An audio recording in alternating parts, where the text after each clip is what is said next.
Hello everybody, welcome to another review. As always, I am doing this now while I still can because I'm going to be recording a bunch of other review videos after this, by the way, because I'm going on a trip soon and I want to get as many reviews out as possible, and I'm not going to be able to do any reviews while I'm away, so I'm just going to do them all in one go. I'm not going to put them all in one video. Each one will be its own individual video, but they will all be made in the same day, but they will all be released at, like, different day on, like, you know, the very next day. Like, expect pretty much a review every day to be coming out. But yeah. But I think you saw the title of this one. Here it is. The Pachycephalosaurus by Kenner, the big one.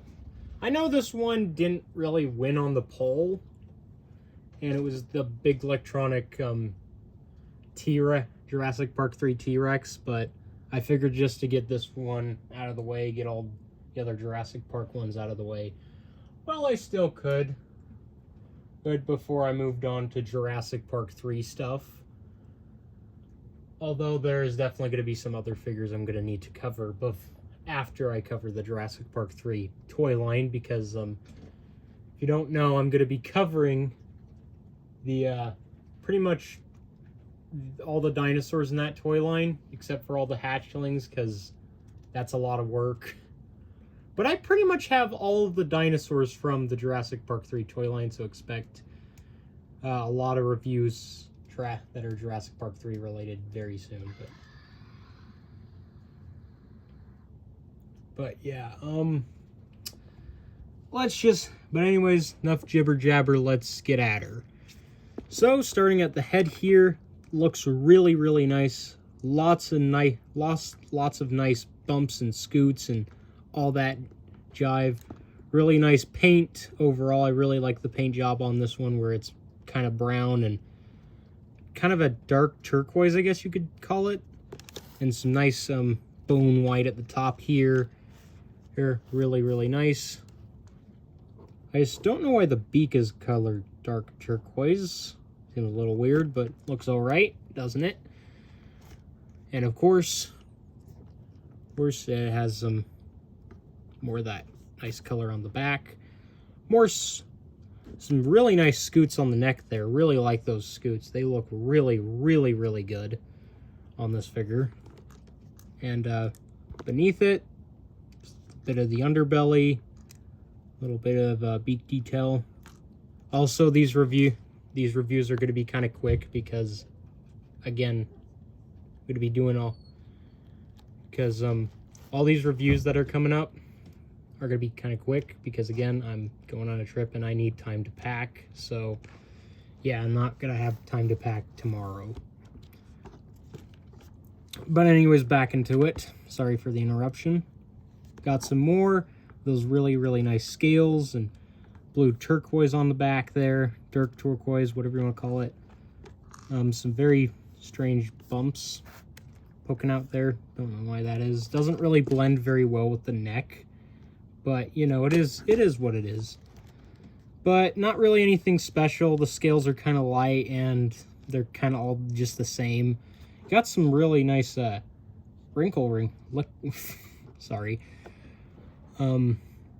What's the word? Wrinkling on there. Also, here's what the hands and claws look like. Don't know if that's what the Pachy's hands and claws look like. I don't even think they're that long, honestly. I don't think the arms are that long in the film.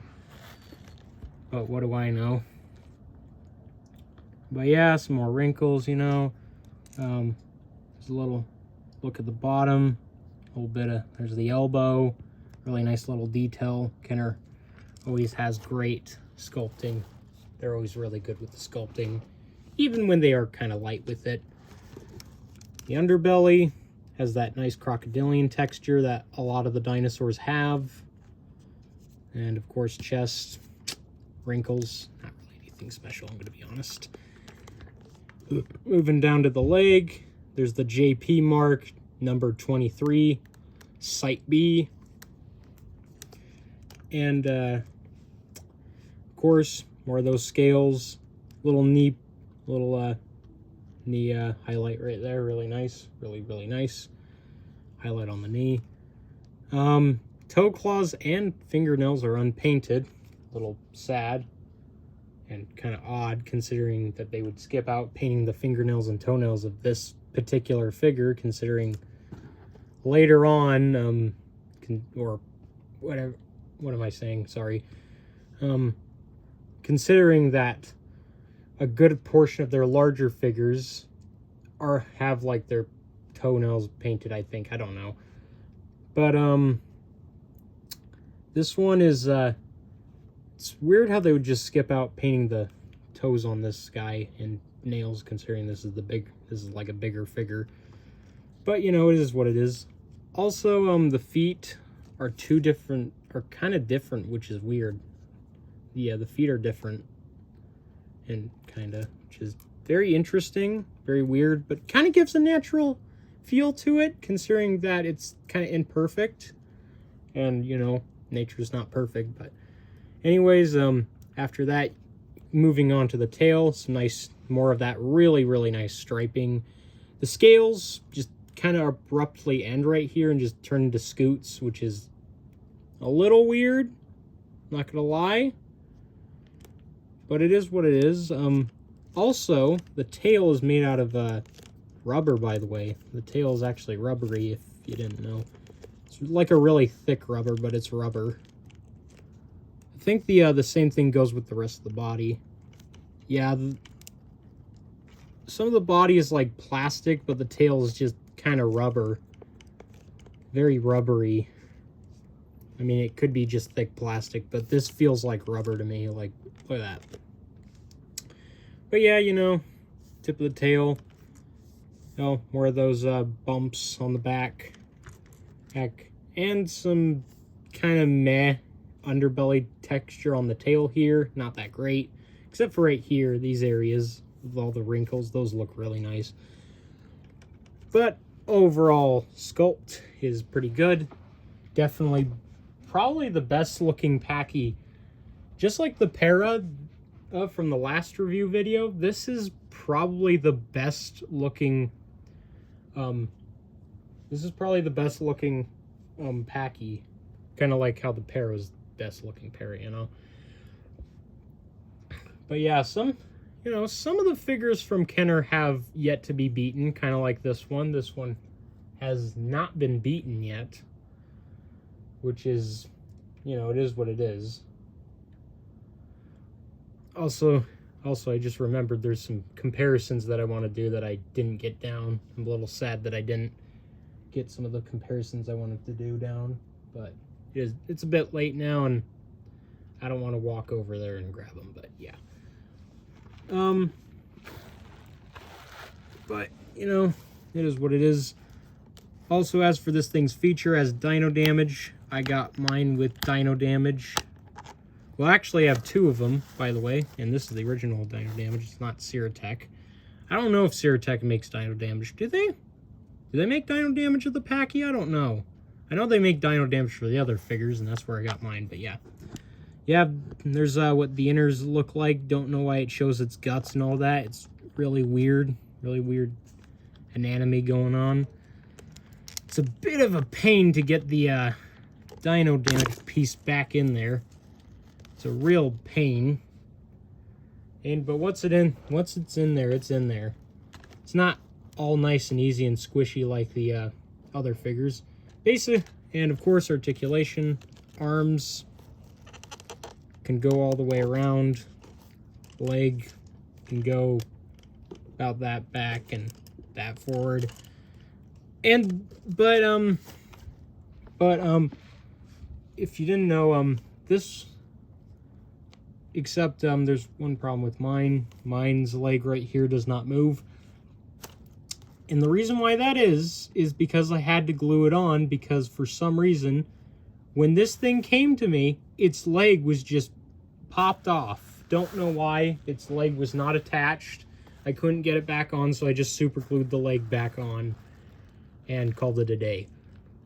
And that's why I ordered a second one of these figures, except if you remember all that little while ago, that one was also broken because somebody decided it would be fun to be a funny idea to tuck this thing's head in, so that way when you use the gimmick, it would just pop right off, which is a little sad, considering it was teased with its head popped out, not popped in or whatever.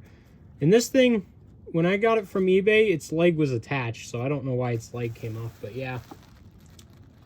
It's a little sad, a little bit of a sad story. I didn't bring my other Packy down here because his head, he can't use his gimmick. Both of his legs articulate and all that, but he can't use this gimmick. This guy can. This guy's gimmick is you tuck the head in there and boom, it launches out. The reason I put my hand in front of it is because the spring inside this guy's head is so powerful that in some cases it will launch out. And that's what happened to my other Packy, is its head launched out. Which is why whenever you're selling one of these on eBay or whatever, if you're ever selling one of these, do not keep the head tucked in, or else there's a chance that whenever somebody tries to use it to get the head untucked, the head's just going to pop right off. And that's the reason why I put my hand in front, because I'm worried this guy's head's going to pop off, and I don't want to super glue this guy's head on, so yeah. And also, from what I know, that action feature, but I mean, kind of serves it right, because the action feature, from what I've heard, this thing can knock some teeth out if you're not careful with it with that action feature. But most of these guys, but some of these guys you will find with their head popped off, unfortunately, because of that action feature. Why am I taking it off camera? But anyways, enough yabbling. Let's get to the comparisons. Here it is compared to one of my favorite T-Rexes as a kid. Surprisingly, he's about the same height as it. You'd expect the Packy to be a little taller, but they're about the same height. Except the Packy is significantly larger and could absolutely wipe the floor with this T-Rex, which is a little sad, but you know, it is what it is. Next comparison, here it is compared to the Para from the last review video. Hold on, I'm trying to get it to stand. There you go.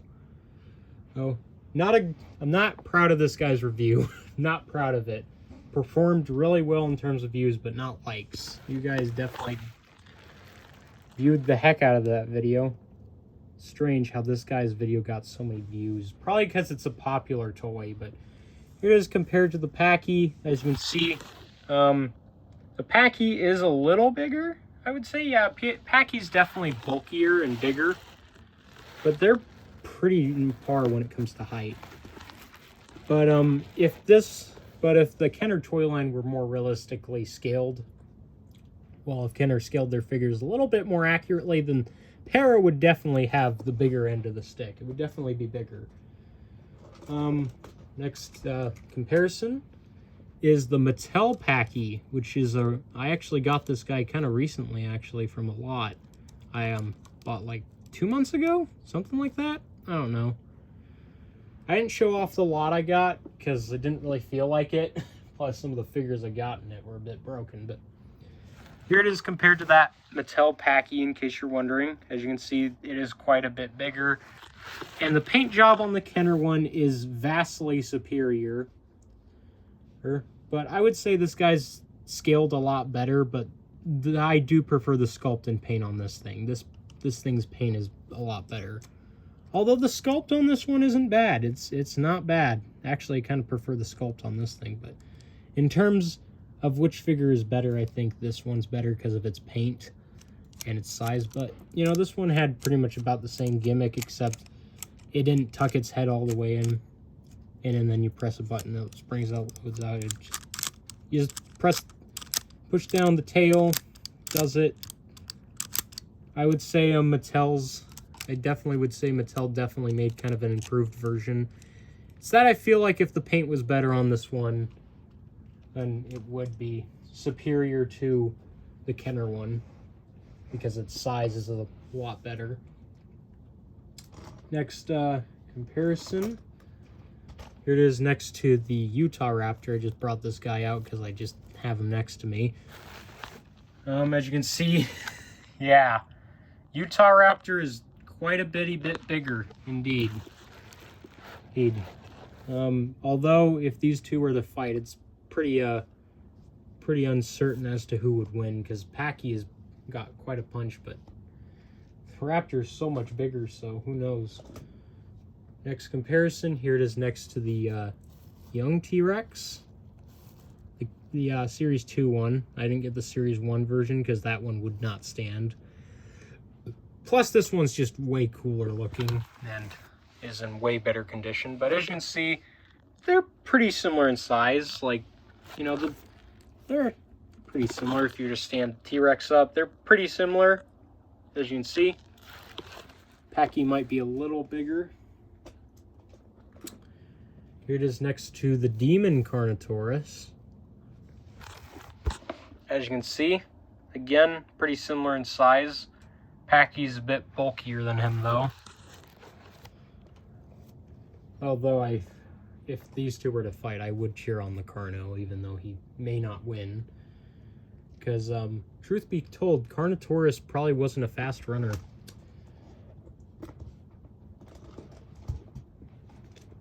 Here it is next to the Kenner Red Rex. I mean, not the Kenner Red Rex, the Mattel T-Rex.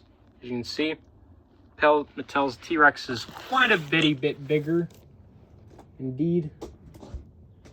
Next one I got up is the Kenner Triceratops.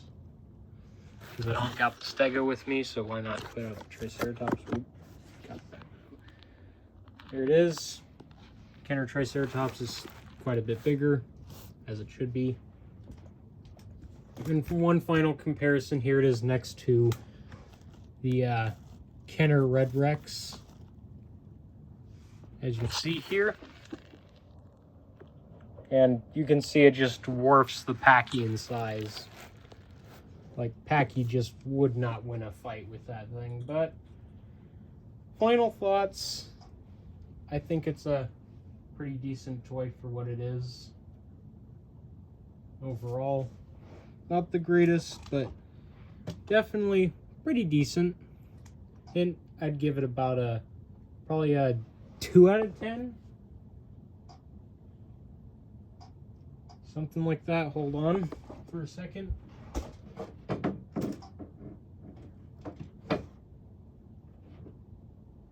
Sorry about that. My Majungasaurus wouldn't stop roaring. Well, slight roaring. It was really annoying. But this one's, I give this one like an 8 out of 10. Pretty decent. Could have been better. But overall, it's okay. But if you guys enjoyed this video, leave a like, possibly subscribe if you're really into this form of content. I know it's not that great. It's not Andy's dinosaur reviews. I'm not as experienced with this crap as he is, but you know, is what it is. Anyways, see you guys later, and bye-bye.